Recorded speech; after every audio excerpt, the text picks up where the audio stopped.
இன்றே டவுன்லோட் செய்து உங்கள் ஃபேவரட் ஷோக்களை என்ஜாய் பண்ணுங்க. அமைச்சரோட மகன் உடம்புல பூரா விஷம் கலந்திருக்கு.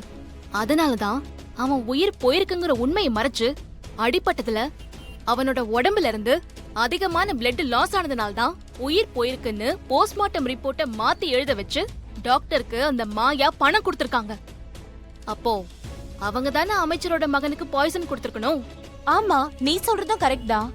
அவங்க எதுக்காக அமைச்சர் மகனுக்கு ஸ்லோ பாய்சன் கொடுத்து கொலை பண்ணணும்? என்ன மாட்டி விடுறதுக்காக தான். உன்னை மாட்டி விடவா? என்ன சொல்ற? அன்னைக்கு அன்னோன் நம்பர்ல இருந்து எனக்கு ஒரு கால் வந்துச்சு.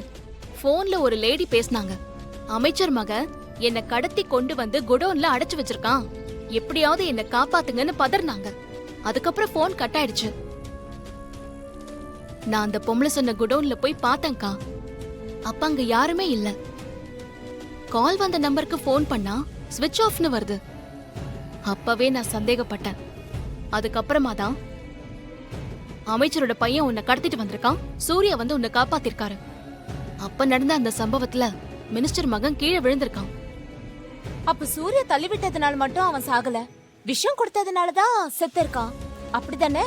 ஆமாங்கா, உண்மையான போஸ்ட்மார்ட்டம் ரிப்போர்ட் அப்படிதான் சொல்லுது. எப்படியோ துர்கா, சூர்யா கொலை பண்ணல, அது வரைக்கும் சந்தோஷம்தான். ஏன் துர்கா, மாயா தான் காரணம் தெரிஞ்சு போச்சுல, அப்புறம் என்ன, அரெஸ்ட் பண்ணி உள்ள வைக்க வேண்டியது தானே? அதுக்கான எல்லா ஏற்பாட்டையும் நான் பண்ணேன்க்கா. ஆனா அந்த மாயா தந்தரமா நான் அப்ப தயார் பண்ண அந்த சாட்சிய கொன்னுட்டான். ஐயோ, என்ன துர்கா சொல்ற? நீ சொல்றத பார்த்தா அந்த மாயா பயங்கரமான பொம்பளையா இருப்பா போல இருக்கு. ஆமாக்கா, மாயாவோட ஒரிஜினலான முகம் என்னன்னு சூர்யாக்கு கூட தெரியாது.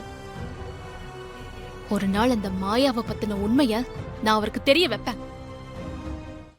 இப்போதைக்கு நான் உன்கிட்ட என்ன சொல்ல வரேன்னா, அமைச்சரோட மகன் கொலை கேஸ்ல சூர்யாவுக்கு எந்த சம்பந்தமும் கிடையாது.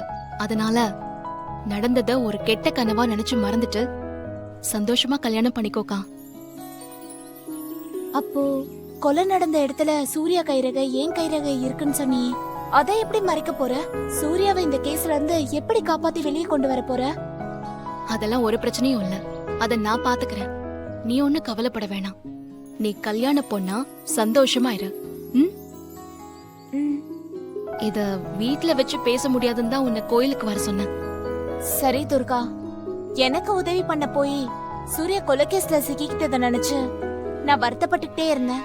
இப்ப நீ இத சொன்னதுக்கு அப்புறம் தான் எனக்கு நிம்மதியா இருக்கு. அக்கா, அப்புறம் இன்னொரு விஷயம். இப்ப நான் உன்கிட்ட சொன்ன எதையுமே சூர்யா கிட்ட சொல்லாத.